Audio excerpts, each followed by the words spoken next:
Did you know that there are real people who believe that I shot the Fisker video on a cloudy day specifically to make the car look sadder? Did you know that? That's a real person. Anyway, so I'm shooting this one in a hurricane now. Today I'm gonna look at one of the weirdest EVs I've seen in a while because it's genuinely a nice car that I could never recommend. It's one of the nicest cars I could never recommend. This is Lexus's one and only electric car. It is so windy. I hope you can hear me. The mic that I'm wearing is not perfect, so this might be a challenge. But this is the Lexus RZ450e. It's the only electric car they make. And I learned a lot about Lexuses trying this car because I've never driven a Lexus before. And it's nice inside. And I think the one customer I can imagine for it is people who really like Lexuses that want to go electric.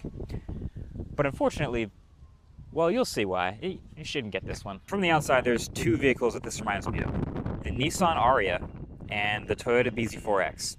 So I think this bronze and black thing it's got going on here is why it reminds me of the Ariya. And you've seen this incredibly large blank front face. It's got no fake grille. There's some ventilation down there, but that's not a grille. That's not a grille. Just blank up front. But it's also built on the same platform as a Toyota BZ4X. I mean, it's a Lexus after all, so it's going to look similar. It's going to have similar dimensions. A little more stylish aero features here and there, but you know, the black trim and everything. It looks very similar to BZ4X, which means it's as practical as a BZ4X in that it's got a big trunk. So here's the back, this nice big taillight bar, automatic opening trunk back here.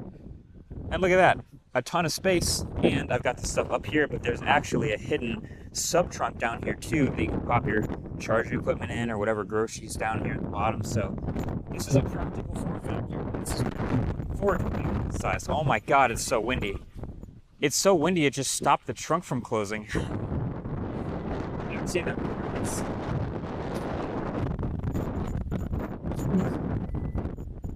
Close all the way, please. There you go. Wow.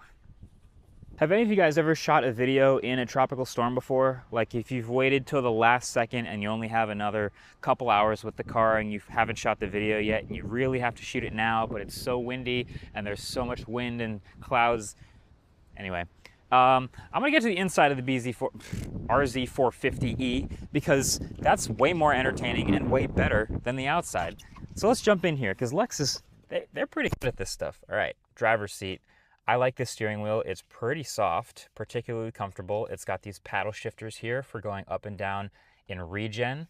If I hit that power button right there, everything lights up. You get a better look at this interior. This is nice. This is soft, well-built materials. There's leather everywhere. Big screen. Of course, my windshield wipers are on. But there's this whole center console here. 2 cup holders, wireless charger, 2 USB-C ports, and another one just for data. But there is CarPlay, Android Auto. You've got this parking view camera. You've got this camera view changer button. So that's all hardware. And you've got these real, kind of like the F-150 or the Mach-E, you've got these real knobs to change things with the software without having to actually use the touchscreen. So it's like you have a touchscreen, but you also have the physical control. So that's nice. But as you look around, I like these door handles, by the way. This little electronic door latch thing is pretty cool. That's a better look at the seats. They are ventilated, they are heated, they are nice. I'm a comfortable person in the front seat of this Lexus, and the more time I've spent here, the more I realize, oh, yeah, Lexus is pretty good at this stuff. One thing that's weird, no glove box. I don't know why, but no glove box in the 450. But actually the worst thing about this entire front seat and interior, and it's kind of weird, and this is also going to reveal the reason why you probably shouldn't buy this car, is this dashboard. Weirdly, just this screen is incredibly low res looking, like it's super soft. It almost looks like there's like a fog, like a film over it that's making it look so bad. Which is funny because the HUD up front looks great. It's one of the brightest, best looking HUDs I've seen. And the controls on the steering wheel, as you move along them with your hands, it moves along them on the HUD, very responsive. It's great. But this screen is trash. And it's also showing me 173 miles of battery left. And you can see it's nearly full. Because this car has 200 miles of range. Why? When Lexus made this car, it almost feels like they decided they didn't want to sell these by just kneecapping it with just horrible range. 200 miles of range? In 2024? for 60 grand? That's tough. Let me show you the back seat though, because there's at least a little bit more positives to go over before I talk about the rest. Oh my God. It's so windy. Oh my God. Okay, back seat. I'm behind my 6'3" driving position and plenty of leg room. Nice big storage in here. And of course you get more USB-C ports and storage back here. Nice little directable fan. And that's great. This is a nice back seat. Here's also the center console where there are 2 cup holders, and that's it. But just everything is soft, everything is comfortable and well made. These are also heated back seats. And you have an electrochromic roof over your head, which is split in 2, so it's not this huge seamless canopy of glass, but this can go unshaded or shaded, and this is a nice back seat. So my natural reaction to seeing all of this and feeling all of this and really enjoying this interior is, dang, that's a shame. Because I feel like I would want to recommend this to people. I remember, oh my God, Jesus. I remember the Cadillac Lyriq. I had kind of similar thoughts because I hadn't tested very many Cadillacs before I tested that, and that's one of the first electric Cadillacs. And I got in it and I'm like, this is really nice, and the performance was pretty solid and the range was good. So I ended up feeling like the Cadillac Lyriq was underrated. People should check out that car more. And I see them on the streets today. But for this car, this is the Lexus, you know, the RZ450e is like $65,000, and it's got a little more horsepower than the BZ4X. So there's that. It's about 300 horsepower, right? It's got a nice soft drive. It's got a soft suspension. For all that's going on in this car, it's pretty comfortable. But the one critical thing about an EV, the drivetrain, is just bad. So with only 200 miles of range, I feel like there's no way I can actually recommend this car. Now look at the rest of its competition, which is going to be things like the EV6, or even let's say the EV6 GT, which is only a little over 200 miles of range.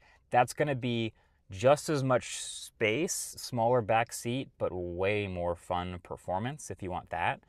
If you look at something like a Tesla Model Y performance in this price range, again, lesser build quality for sure, and also probably a lesser software experience for people who need CarPlay or Android Auto. Although I gotta say, the software is pretty good. It's very simple. All the stuff that you've seen in the Prius, it's the same. Like here's your drive modes. You also have your navigation. It's not bad. But a Model Y performance is going to be way quicker, way zippier, way more fun to drive. So the reason to choose something like this is, I don't know, you like the Lexus build, you like the materials in here, the storage. They did a good job with all of that. It's just, you're not going to get amazing performance and you're not going to get amazing range. And for this price, that's kind of too many things that are missing. So Lexus, if you're watching or listening, I think there are some good things in this vehicle that you should take to your next attempt at an EV, please.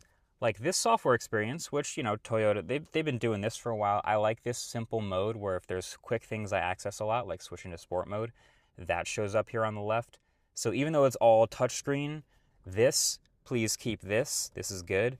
And also, even though it's all touchscreen, I don't mind this, like real quick, just having the fan speed on one big slider. That's cool too.